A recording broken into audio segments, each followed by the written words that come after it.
Top of the morning. So I have a session in about 25 minutes, although I had a sense that this would be a nice little time to connect a little bit. If anyone's out there wants to ask some questions, these seemingly random streams on Wednesdays. So Wednesday, I have a little bit of a buffer time before sessions, and usually because of that openness, I'm able to do some lives or add other people that aren't able to find times, people that I work with. One of the funniest parts about this is to do these one-on-one sessions, you have to have a balance between the free intro sessions and the paid sessions. And the people that I work with regularly sometimes aren't able to find time slots. So there's it's the YouTube game of constant adjustment, and that's totally fine. But usually Wednesdays I have a lot more time in the morning, although I did add someone at 10 a.m. Mountain Time. So really we'll only be able to hang out with you for about 15, 20 minutes or so. Good morning, Mallory. How are you? So yeah, if anybody has any kind of questions, or we could, I guess, just sit for a while this morning. Had a lovely interview with Lisa Cairns on Monday. It was awesome because I had no idea, didn't really know much about Lisa. There's no desire to do any research on people before we sit and chat, and found out that she has both a performance background and playwriting background, and she does a lot of writing. And so we spent a lot of time kind of hanging out. I'll probably put that interview out on Friday. There will be some insights, but it's actually just kind of more of a Josh and Lisa hanging out time. It wasn't really a lot of room to get in specific questions. So hopefully you still all enjoy that to some degree. So anyway, got to wake up this morning, and one of my favorite things is, as you know, sometimes grabbing coffee or just looking outside. It's finally full-blown spring up here in the mountains. Started getting some notifications, and it was just Meme City on Instagram this morning. So that was always a little pleasurable moment. So I got to send a bunch of those to some people. Tony, welcome. Hello, Tony. Nice to see you, man. Tony got some of those memes this morning, actually, ironically enough. So anyway, just wanted to open it up a little bit. If you wanted to get into questions, I guess I can pull some of these Cohen cards. Every once in a while, I'll come across one that I haven't seen in a while, or just didn't remember ever writing down. So let's see what this one says. This one's a boundary exploration. Can you find the boundary between here and there? That can also be played with when it comes to sensations or something in the visual or the audio field.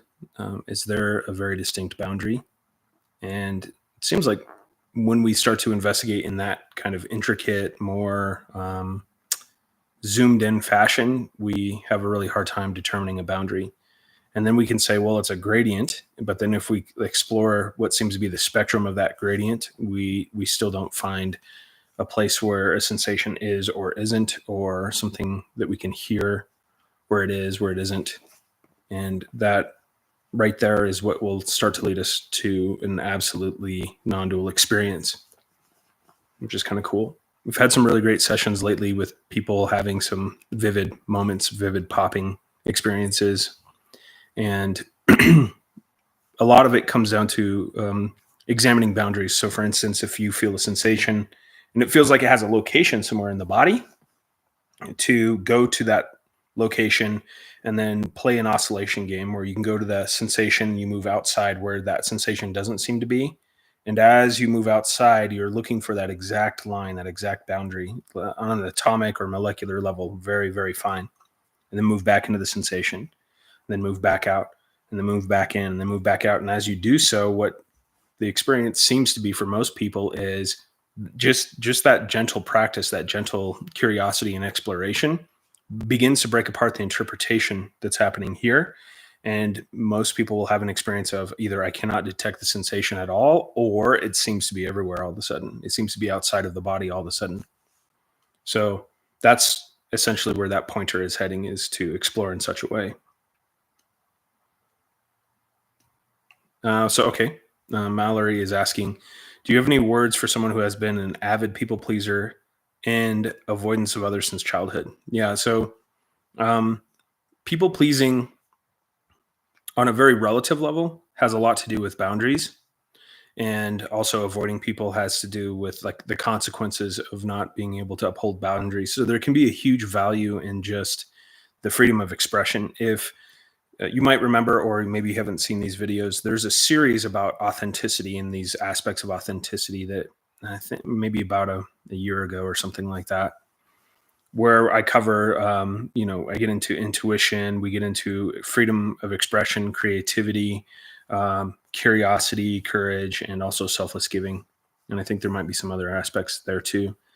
On a relative level, it would be really useful in the midst of a people-pleasing experience to start to recognize the reaction and what that's attempting to cover up. A really good inquiry for that is what wants to hide, because people-pleasing usually has something to do with a belief or a thought. In other words, my value comes through the value that I create for others, and that's the only value that I have, something along those lines. Or if people don't like me, then I have no value. Or if I don't have anyone and I'm all alone, then I'm sad. But there's a hint there, because ultimately, and something that Alma will point to as well, the last time we kind of had a joint session, she talked about that this path is taken alone. It can feel really isolating, and we really primarily, most of us are getting into some sense of abandonment, which is a pre-verbal experience that seems to be associated with birth trauma, so on and so forth. So ultimately, it might make you start to feel more alone if you're not pleasing people, or you're not applying yourself to that kind of reactive mechanism. Although that's exactly what you want to be able to explore, because it's predicating that whole mechanism of pleasing people to the point of needing to avoid people as a covering up of something else, a sadness that might be stemming from a sense of abandonment or being alone. And maybe it doesn't show up exactly that way, but that tends to be the most common. If I were to and a lot of these pointers will have a general flavor to them. They're not always going to be extremely specific, but if you and I were to have a one-on-one, we could probably dig into that a little bit more specifically. Although it tends to have a tinge of that, that we are essentially displacing our experience for others on a regular basis. And that really starts when we're kids. It starts with wanting to make our parents happy. I hear often that it has something to do with, my dad was never happy, but when I saw him happy, it made me feel happy, that kind of empathetic joy. And so we begin to kind of start applying ourselves in a way to create the circumstances to improve other people's happiness, and that is our happiness.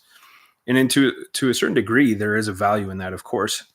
Although what I will say is selfless giving isn't really about action or pleasing anyone. It's a compassionate, open, energetic space. In other words, selfless giving really doesn't have anything to do with giving money or giving anything objectively. It's like an open arms experience where you are absolutely energetically open to another person, willing to connect. And I sense there's probably some exploration there. The most important thing to recognize is these reactions or mechanisms are outside of control, but they absolutely can be observed. And the experience for most of us is that we can come to this fork in the road where we can either engage with the thought, the belief, the reaction, the compulsive action, or we can immediately address the sensational experience that seems to belie that whole mechanism. And it probably is a sense of, some people would describe it as anxiety, but it doesn't need a name. It just needs to be known. And that will help considerably, because when you are no longer subconsciously treating these sensations as a problem or something that needs to be fixed or something that needs to be resisted or moved away from or hesitated around, then you are absolutely engaged. And that's where the pointing comes in about immersion and engagement. Yet if we keep feeding the mechanism will kind of stay behind the scenes. And as long as those little coping mechanisms or as long as those little reactions are behind the scenes, human beings tend to have a feeling that is me, that I am this way. And that's a type of certainty, a belief that comes along with it that kind of prevents further curiosity. So the pointing of turn over every stone, especially those you've already turned over, that's part of that pointing too. That is it really you that's doing this, or is it a mechanism that's kind of acting behind the scenes that we are automatically laminating to or identifying with? And it's kind of funny, but from a vantage point, as we continue to go, we have like a width of perspective that begins to arise, and we start to see that the identity itself is not a singular experience. It's not an entity. It's not an opponent. All it is a series of mechanisms that are conglomerating, congealing, and essentially giving us a sense or an assumption that there's a person within all that. But if we start peeling away these mechanisms, or essentially what we do is we watch them, we engage with what's primary, and they let themselves go. Essentially, they no longer are serving a purpose. Then we begin to see that there can't be any person within all those little mechanisms. And you probably see this really directly in your lives, that there's an identity that we have with family, our nuclear family. There's an identity that we have in our romantic relationship. There's an identity we have with work. There's an identity we have in social circumstances, also in the public sphere. And that is just kind of more indications that there's certain mechanisms that come into play given the circumstances. This is the essence of why it's so crucial to remain diligent and vigilant, because there's likely circumstances that you haven't experienced that there might still be something lingering there, some kind of residue. And then when it comes up, that mechanism is going to attempt to create an action or movement. And if we're not paying attention, we have identity there. But if we are paying attention, we start to realize that maybe there's a swirling sensation, a contracting, dropping sensation, or whatever. And then that becomes the most interesting experience possible, because it's absolutely immediate and we go right to it. So over time, as you begin to kind of explore sensations and you become more reconciled with feeling in general, you will see that the instantaneous quality of sensation needs no assumption, it needs no interpretation, and it essentially has no meaning at all. And that's kind of what we're doing here. And really, most of these pointings are to get us to a space of, I could just say, foundational well-being, primary well-being. And to be in that space, that's the space where all exploration really continues. There's really no pointings beyond that space, to be honest. Like it just starts to unfold. Your curiosity takes over, and you will start, non-dual experiences will just reveal themselves. But I think the most valuable way to put this is that all of these particular things that are being hidden are actually constantly being illuminated. And there's this constant resistance to recognizing or engaging with that. And that is really the crux of suffering. These mechanisms themselves that are based on coping are actually what's causing the suffering. And then you might find in a real relative or a practical way that some mechanisms that are playing out as you explore them, that they seem to serve a very practical purpose and they don't seem to have a tinge of suffering or a problem there, then I guess it's not a problem. I guess it's not causing pain or suffering. That's also okay. This is why the pointing also goes that only you can know this through your own experience. And it's just to engage in such an intrepid and bold way that you are no longer hiding from anything that's being absolutely experienced here, because there is no moving away from what we feel. That's very obvious. Over time, it becomes more and more obvious that there's no way to change this sensation. So maybe I can discover if this sensation has a preference. Do I like it? Do I not like it? And strangely enough, the closer we get, the deeper we go, the more we experience, we tend to lose a sense of preference because we realize that that's another interpretation that's happening secondarily. And if you don't have a preference around a sensation, then I guess it cannot be a problem. And sometimes sensations will take both initially a painful tone, but also a pleasurable tone, and it becomes very difficult to decide if you like it or not. That is the fourth dimension of consciousness, the paradox of experience. And really, it seems like all of this is paradox. And what the mind is designed to do is essentially filter out the paradox to give us a one-sided experience, maybe that alternates sometimes, but just to give us something that seems more pared down for comprehension. So even that we find isn't a problem. It's just that it's going overboard. It's starting to interfere with other natural processes because it seems to be so tuned for survival that now we're surviving what we feel, which, you know, that's part of the cosmic joke. That's ridiculous. Why survive what we feel? It doesn't, if it feels like it's going to kill you, there's a message there. There's actually a few threads of a message there. Is there a you to kill? And does the body self-destruct in that kind of way? Does a sensation have the ability to end our biological processes? And I know the mind will probably come in and say, well, what if it's a health thing? That's the ultimate. By the way, that piece of doubt, if you've ever had that particular doubt, pay attention to that, because it'll say something like, well, what if I need to go to the doctor about this? This might actually kill me. That is all distraction. When it comes to just feeling, it's not going to kill you. And to be really honest, when they talk about therapists and they talk about the study and the working with people when it comes to anxiety, well, the new stance on that is often along the lines of anxiety can't kill you. It's up for you to discover that. And it's all about desensitization. The more we've been desensitized or disassociated from what we feel, every sensation has the potential to take the tone of pain or the tone of suffering. So I highly encourage you to move into the sensation as deeply and as thoroughly as possible. And you will, maybe not in the moment, maybe not acutely, but you will eventually acclimate to that the more thoroughly you step into it, and it suddenly becomes nothing. There's nothing there even. There's just emptiness. This is what it is to meet everything where it is. It's that merging of subject-object. And we could say on a very fundamental level, there's this subject mind with an object of sensation in a very personal way. And that is that primary subject-object experience. And as we continue heading closer to that, we start to have this overlap, and we start to go, what? And then all of a sudden, no more subject, no more object.